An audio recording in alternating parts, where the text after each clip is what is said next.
buenos días, Dios los bendiga. Miércoles 9 de marzo, estamos celebrando hoy en la vida de los santos a Santa Francisca Romana en el año 1440. Hoy, después de una semana de estar con la gracia del Señor de la Cuaresma, hace una semana recibimos el camino de la gracia en la penitencia con la ceniza, el camino de la Cuaresma. Y bueno, pues le damos gracias al Señor porque hoy nos invita a seguir ese proceso y esa gracia de bendición en el camino de su amor. Hoy día miércoles, bendiciones a todos los que en este día cumplen años, a todos los que en este día es su santo, que el Señor los colme de gracia y bendición. Escuchamos esta alabanza para comenzar nuestra lectura de la vida de los santos y la reflexión del día en la Eucaristía.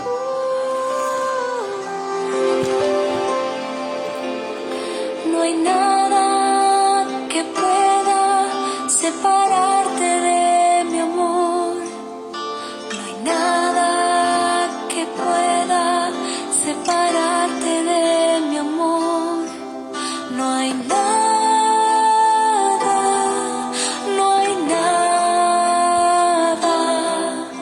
que pueda separarte de mi amor.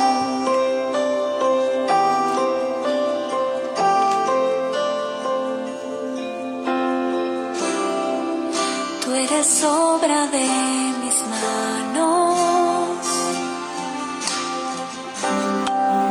con amor yo te he creado, de gran precio a mis ojos, para mí tú eres valioso, yo te amo y soy tu Dios. No hay nada que pueda separarte de mi amor. No hay nada que pueda separarte de mi amor. No hay nada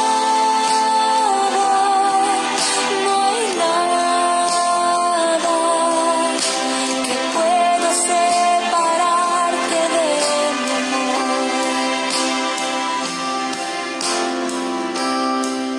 Porque yo te he redimido, con mi sangre te he comprado, y hoy te llamo por tu nombre, porque tú me perteneces, yo soy tu Salvador. No hay nada que pueda separarte de mi amor. No hay nada que pueda separarte de mi amor. No hay nada que pueda separarte de mi amor.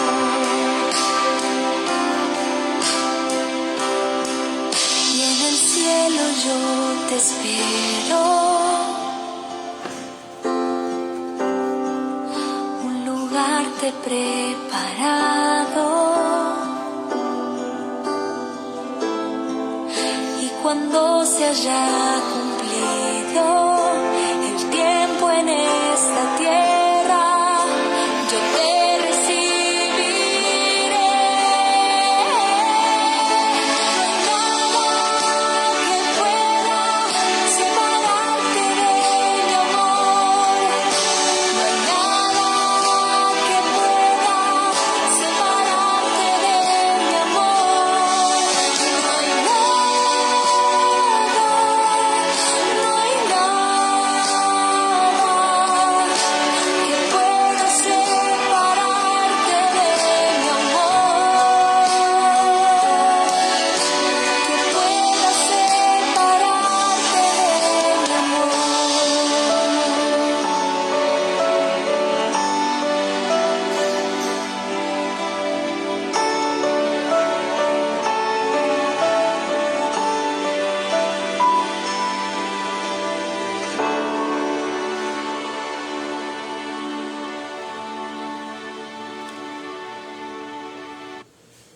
Bueno,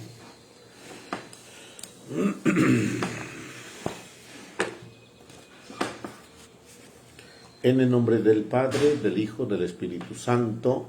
Amén.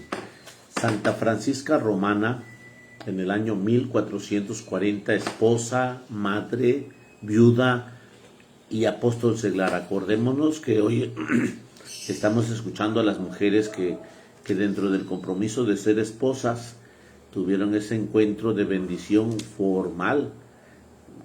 Felicitas, acuérdense de Perpetua. Y en ese contexto el compromiso formal fue ese de llevar a cabo su vida como mujer, su vida como entregada al Señor. Escuchamos la vez pasada a varias santas que han tenido ese compromiso, mujeres casadas que han tenido ese deseo de ser dignas instrumentos de Dios. Y bueno, pues hoy escuchamos otra esposa, madre y viuda, apóstol seglar en el año 1440. Francisca nació en Roma en el año 1384 y cada año, el 9 de marzo, llegan cantidad de peregrinos a visitar su tumba en el templo que a ella se le ha consagrado en Roma y a visitar el convento que ella fundó allí misma y que se llama Torres de los Espejos. Sus padres eran sumamente ricos y muy creyentes. Quedaron después en la miseria en una guerra por defender al sumo pontífice y la niña creció en medio de todas las comodidades, pero muy bien instruida en la religión. Desde muy pequeñita, su mayor deseo fue ser religiosa, pero los papás no aceptaron esa vocación, sino que le consiguieron un novio de una familia muy rica y con él la hicieron casar. Francisca aún amaba inmensamente a su esposo, sentía la nostalgia de no poder dedicar su vida a la oración y a la contemplación, a la vida religiosa. Un día su cuñada llamada Vanosa la vio llorando y le preguntó la razón por su tristeza. Francisca le contó que ella sentía una inmensa inclinación hacia la vida religiosa, pero que sus padres la habían obligado a formar un hogar. Entonces la cuñada le dijo que a ella le sucedía lo mismo y le propuso que se dedicaran a las dos vocaciones: ser una excelente madre de familia y a la vez dedicar todos los ratos libres a ayudar a los pobres y enfermos, como si fueran dos religiosas. Y así lo hicieron, con el consentimiento de sus esposos, por supuesto. Francisca y Vanosa se dedicaron a visitar hospitales y a instruir gente ignorante y a socorrer a los pobres. La suegra quería oponerse a todo esto, pero los dos maridos, al ver que ellas en el hogar eran tan cuidadosas y tan cariñosas, les permitieron seguir esa caritativa acción. Pronto, Francisca empezó a ganarse la simpatía de las gentes de Roma por su gran caridad para con los enfermos y los pobres. Ella tuvo siempre la cualidad especialísima de hacerse querer por la gente. Fue un don que le concedió el Espíritu Santo. En más de 30 años que Francisca vivió con su esposo, observó una conducta verdaderamente edificante. Tuvo 3 hijos, a los cuales se esmeró por educar muy religiosamente. 2 de ellos murieron muy jóvenes y al tercero lo guió siempre, aún después de que él se casó, por el camino de todas las virtudes.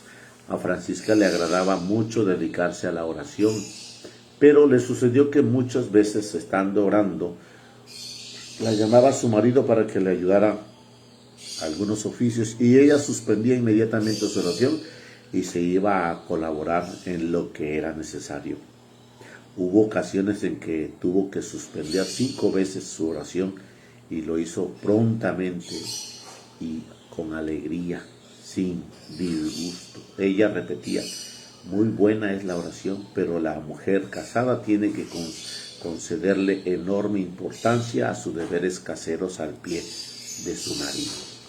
Dios permitió que a esa santa mujer le llegaran las más desesperantes tentaciones y a todas resistió dedicándose a la oración y a la mortificación y a las buenas lecturas y a estar siempre muy ocupada.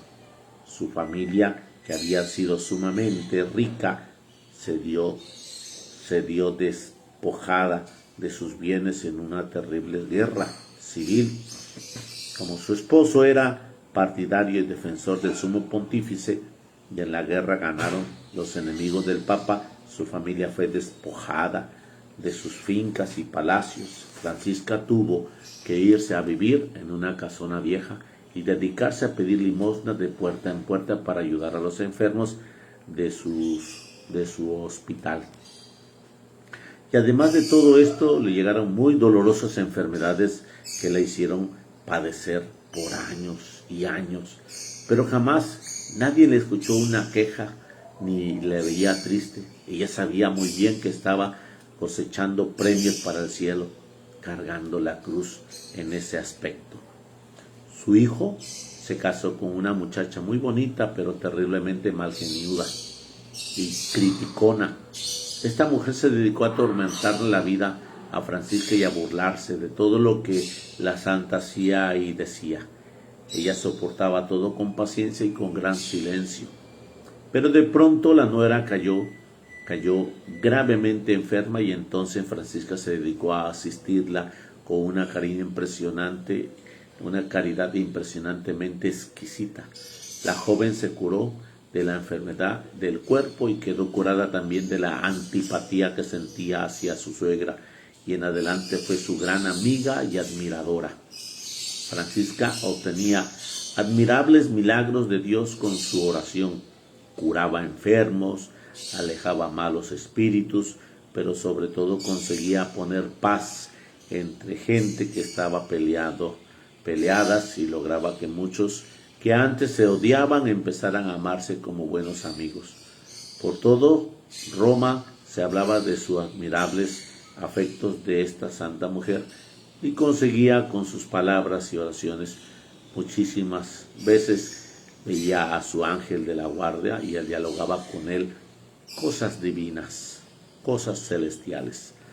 Francisca fundó una comunidad de religiosas seglares dedicadas a atender a los más necesitados. Les puso el nombre de Oblatas de María. Y en su casa principal, que existía todavía en Roma, fue un edificio que se llamaba Torres de los Espejos. Sus religiosas vestían como señoras respetables. No tenían hábito especial. Nombró como superior a una mujer de toda su confianza. Pero cuando Francisca quedó viuda, entró también ella de religiosa, y por unanimidad las religiosas la eligieron superiora general. Y en la comunidad tomó por nombre Francisca Romana. Había recibido de Dios la eficacia de la palabra, y por eso acudían a ellas numerosas personas para pedirle que les ayudara a solucionar los problemas de su familia. El Espíritu Santo les concedió el don de consejo por el cual sus palabras guiaban fácilmente a las personas a conseguir la solución de las dificultades. Cuando llegaban las epidemias, ella misma llevaba a los enfermos al hospital, los asistía y los llevaba la ropa, les lavaba la ropa y las remendaba. Y como en el tiempo de contagio era muy difícil conseguir confesores, ella pagaba un sueldo especial a varios sacerdotes para que se dedicaran a atender especialmente a los enfermos. Francisca ayunaba a pan y agua muchos días, dedicaba horas y horas a la oración y a la meditación, y Dios empezó a concederle éxtasis y visiones. Consultaba todas las dudas de su alma a un director espiritual, y llegó a tal grado de amabilidad en su trato que bastaba tratar con ella una sola vez para quedar ya amiga para siempre. Y las personas que sabían que hablaba mal de ella les prodigaba mayor amabilidad. Estaba gravemente enferma el 9 de marzo del año 1440. Su rostro empezó a brillar como una luz admirable. Entonces pronunció sus últimas palabras. El ángel del Señor me manda lo que siga hacia las alturas.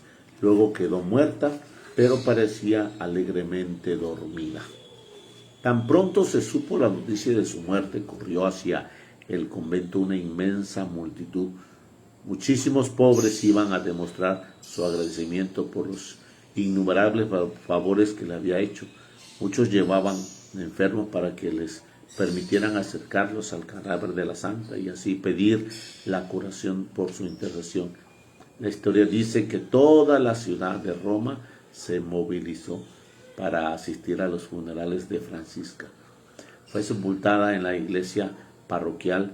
Al conocerse la noticia de que junto a su cadáver estaban orando milagros, aumentó mucho más la concurrencia a su funeral. Luego, su tumba se volvió tan famosa que aquel templo empezó a llamarse y se llama ahora la iglesia de la Santa de Santa Francisca Romana.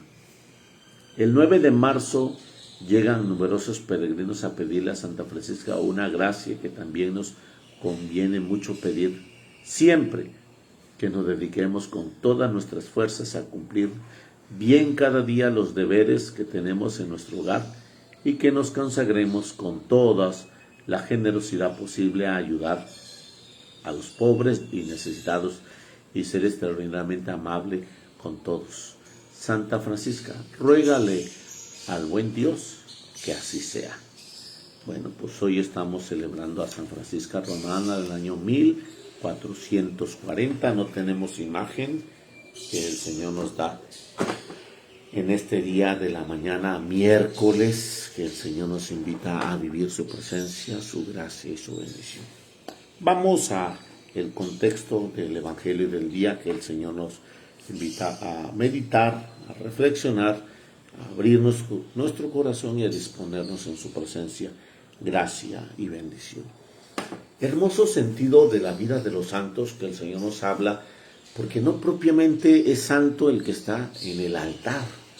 Si escuchas, está varios hombres solteros dedicados en esmerar su vida.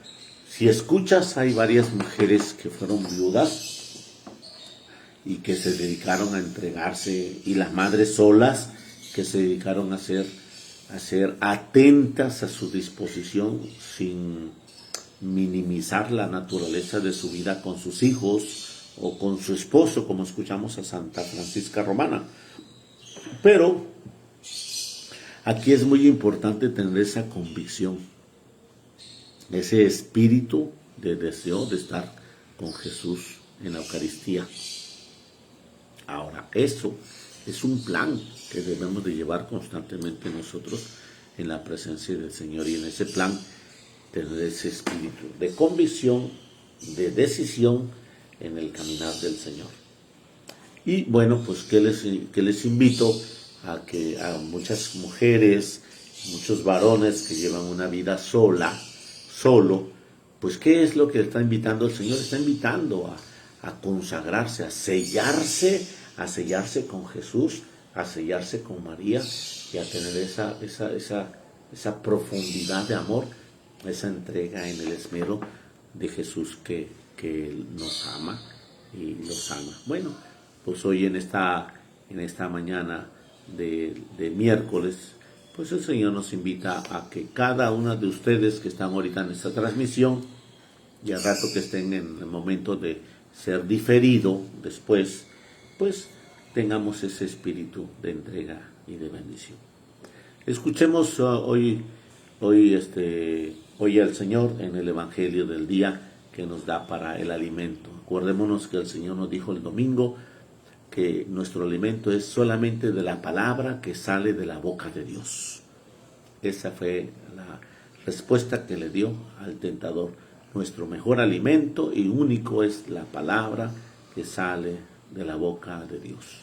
Escuchemos El Santo Evangelio del día. Proclamación del Santo Evangelio según San Lucas. Gloria a ti, Señor Jesús. En aquel tiempo la multitud se apiñaba alrededor de Jesús, y éste comenzó a decirle: la gente de este tiempo es una gente perversa. Pide una señal, pero no se le dará más señal que la de Jonás. Pues así como Jonás fue una señal para los habitantes de Nínive, lo mismo será el Hijo del Hombre para la gente de este tiempo. Cuando sean juzgados los hombres de este tiempo, la reina del sur se levantará el día del juicio para condenarlos, porque ella vino desde los primeros rincones de la tierra para escuchar la sabiduría de Salomón. Y aquí hay uno que es más que Salomón. Cuando sea juzgada la gente de este tiempo, los hombres de Nínive se levantarán el día del juicio para condenarla, porque ellos se convirtieron en la predicación de Jonás. Y aquí hay uno que es más que Jonás. Palabra del Señor. Gloria a ti, Señor Jesús. Bueno, pues que nos está invitando el Señor. Nos está invitando el Señor a hacer una meditación sobre esta situación de la multitud que se apiñaba y seguía a Jesús. Alrededor de Jesús mucha gente estaba siguiéndolo. Gente pues por convicción, otras por interés, otras por superstición, otras por curiosidad. Realmente no todo el pueblo de Dios tiene el mismo grado de fe. Cada fe es muy distinta y cada determinación es muy fuera de lo común. Cuando escuchamos que Jesús percibe que la gente quiere una señal, la gente en ese momento está pidiendo una referencia. Si tú eres el Salvador, si tú eres el Mesías, si tú eres el Redentor, si tú eres nuestro ungido, pues entonces danos una señal. De hecho, Jesús ya había manifestado muchas obras, ya había manifestado muchas maravillas en el camino, muchos signos muy hermosos e importantes. Pero la gente se obstina por querer más y más. Y por eso Jesús dice: esta gente es una gente perversa que pide una señal y no se le dará más señal que la de Jonás. Jesús hace una referencia atrás sobre el tema de los ninivitas, que era un pueblo pagano, un pueblo que no estaba dentro del margen judío, menos en Israel, está retirado. Y entonces a esos ninivitas que vivían de una manera equivocada, con pecados continuos, con una situación de vida ajena a la gracia, pues fue enviado Jonás para que ellos se enmendaran, se corrigieran, se establecieran en ese orden de bendición. Y Jonás fue a predicar a regañadientas. Jonás fue a predicar en una situación, porque dice la lectura de la primera lectura, que Jonás fue a predicar un día y faltaban 3 días, o sea, fue un día, faltaron 2 más, 3 días para que Jonás abarcara el recorrido de predicar a todo Nínive. Y Jonás le decía: ninivitas, arrepiéntanse, que dentro de 40 días serás destruida. Esa fue la predicación propiamente que el Señor mandó a los ninivitas a través de Jonás. Pero Jonás, con su actitud, pareciera que era predicarle a ellos, pero también predicarle a Jonás, que era medio rebeldillo, medio equivocado. Entonces, en ese contexto escuchamos la gracia de la palabra del Señor, que nos dice que en ese momento Jesús les dice: miren, en aquel entonces Jonás les predicó solamente un día. Yo llevo predicándoles mucho más tiempo, llevo predicándoles mucho más momentos, y no cambian, no se convierten. Ahora todavía me están pidiendo una señal. Y bueno, pues varios personajes que vemos en el caminar de la Biblia, pues le han pedido señal. Vamos a hablar de este Ahaz, que está en su comunión de oración, está en su entrega de oración, como es un gobernador Ahaz, pero aquellos gobernadores eran gobernadores por ámbito religioso, no por ámbito político. Entonces él pide una señal y le dice el Señor: pídeme una señal de arriba del cielo, de abajo de la tierra. Y llega el profeta Isaías, y le dice: no se te dará más señal. Una mujer virgen dará a luz un hijo y le pondrá por nombre Emmanuel. Entonces, dentro de ese contexto, Dios le está diciendo: pídeme una señal. Ahora, aquí vemos que Jesús no propiamente quiere dar una señal, sino que le está mostrando que la señal ya está dada en la proclamación de la palabra, en el mensaje, ya está dada. Y los prodigios y milagros se han hecho en el contexto de una gente de fe, una gente que tiene fe. Y por eso mismo, cada vez que tú tienes más convicción, más espíritu entregado dentro de tu fe, esperanza y caridad, entonces las obras maravillosas se dan. Ahora, con esto quiero decirte que realmente muchos milagros tampoco son pedidos. Ahí vemos a aquel hombre que bajaron del techo y que él no pide nada, pero los 4 hombres saben quién es Jesús. Los 4 hombres tienen fe. Por la fe de aquellos 4 hombres el Señor intercede a sanar a ese paralítico. O esa mujer hemorroísa que viene y me toca por atrás y que ella se cura sin que me lo pida, pero tiene ese espíritu de creer y ella se cura. ¿Y quién me tocó? Y Jesús la busca no tanto para oprimirla, sino le busca para confirmarle que su fe le ha permitido la sanación. Entonces, cuando nosotros venimos aquí con una intriga de curiosidad, cuando nosotros venimos aquí con una situación de entre superstición, ven, hazme oración, y ya no más volvemos. Queremos nada más un acto así aislado de nuestro compromiso de sanación o de liberación, un acto. Pero aquí escuchamos que los ninivitas tuvieron 40 días de arrepentimiento. No es que al tercer día ya se hayan arrepentido, no, fue un margen de caminar donde el rey específicamente declaró un decreto que toda persona, que todo hombre, animal, vaca, oveja, no pruebe bocado, que ni paste ni beba, que todos se vistan de sayal, que invoquen con fervor a Dios y que cada uno se arrepienta de su mala vida y que deje de cometer injusticias. Quizás Dios se arrepienta y nos perdone, aplaque el incendio de su ira y así no moriremos. Este decreto, por decirlo así, se dio ayer y dentro de 3 días ya lo sabemos con mayor auge.